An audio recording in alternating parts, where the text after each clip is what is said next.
I'm Casey. Vinny. Alyssa. Nicole. And Nick. Susan. I'm Stanley, and today we'll be talking about why doing your finances to keep track of your money is so important. Now, people our age tend to have a little bit difficult learning how to adjust to real life. Well, coming from teens to young adults into actual real life adults. So managing money is one of the skills that people should have. Now, it can be a little bit discouraging, but it's a very important skill, and I will be able to help guide you guys along the way to learn why it is so important. Now, managing finances is one of the best ways to stay onto your own economics, so that way you just won't be SOL when it comes to paying your bills the next month. It lets you keep your head on track to figure out how and where to spend your money, and it also lets you better your savings. So, the last few months, I have been doing my own finances. I struggled a little bit trying to figure out exactly how to, but I think I figured out the best way that best suits me in my own situation. Because everyone has their own, situations going on where certain things work better. And there are many different reasons why people are struggling with money problems. However, many of the reasons are pretty simple to solve.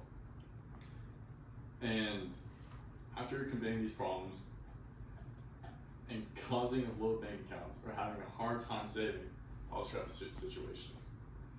And the types of strategies I hope I tell you guys, I hope it will enlighten you guys to implement the skills in your own life.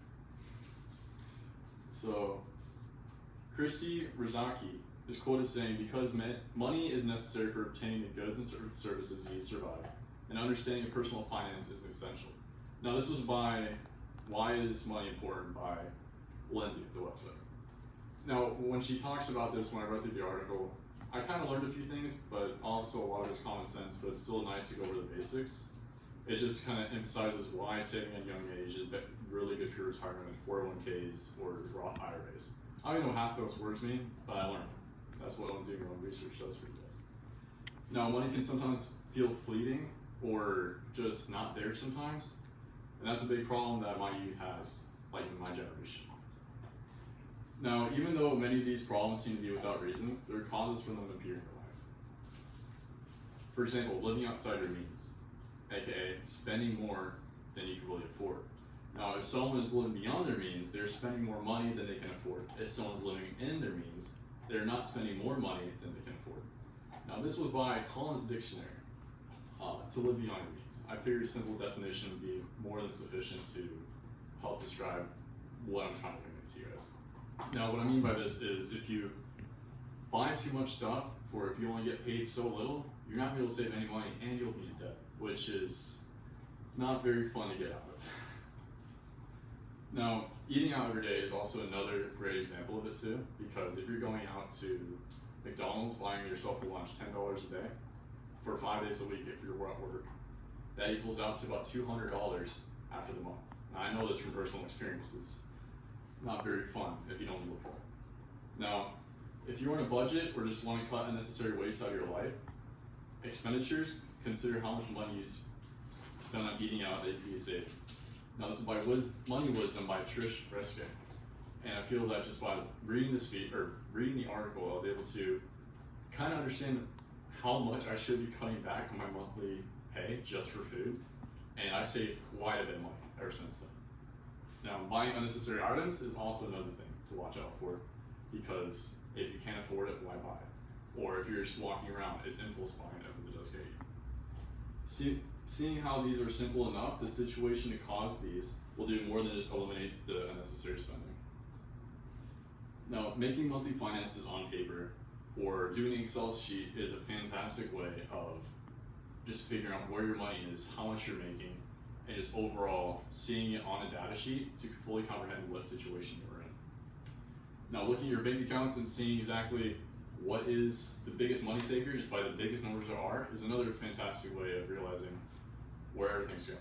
Or even just writing on simple number sheets for how much is going to money, bills, and gas, whatnot. And reevaluating past financial decisions, such as unnecessary spending, is also very important. Like I said, impulse buying. Now, getting into an impulse buy won't help you achieve your financial goals. Whether that is going out of debt, paying off your mortgage, or even investing for your future. Now, I got this quote from an article from Ramsey by Rachel Cruz. And she's a very famous woman who tends to talk about money and how important it is, and the best way of spending as well as quit impulse buying. And I don't have a problem with impulse buying, but I feel that some people in my generation do. No, I know that escaping everyone's solution will not always entail what I've said, but I at least hope I can help out a little bit just to open everyone's minds. Now, sometimes money can feel fleeting, but after looking at the source of that feeling, the answer to your problems become way easier to comprehend and to solve. Now, I hope that I could have helped draw some light to this very important skill, and I encourage everyone to look into how they can fit what I said into their own lives. I understand that this skill can be looked at as unimportant or just a waste of time, but looking at how it helps some people from past generations excel or even retire at a younger age, I feel that if you try to look where your biggest money grabbers are, try to see where you can invest the most money into, or where you can save, cut some corners. I feel that this is just a really good skill to have at people our age, especially to master. And I am on my way myself. So nice talking to you guys. Hope you guys have a good night.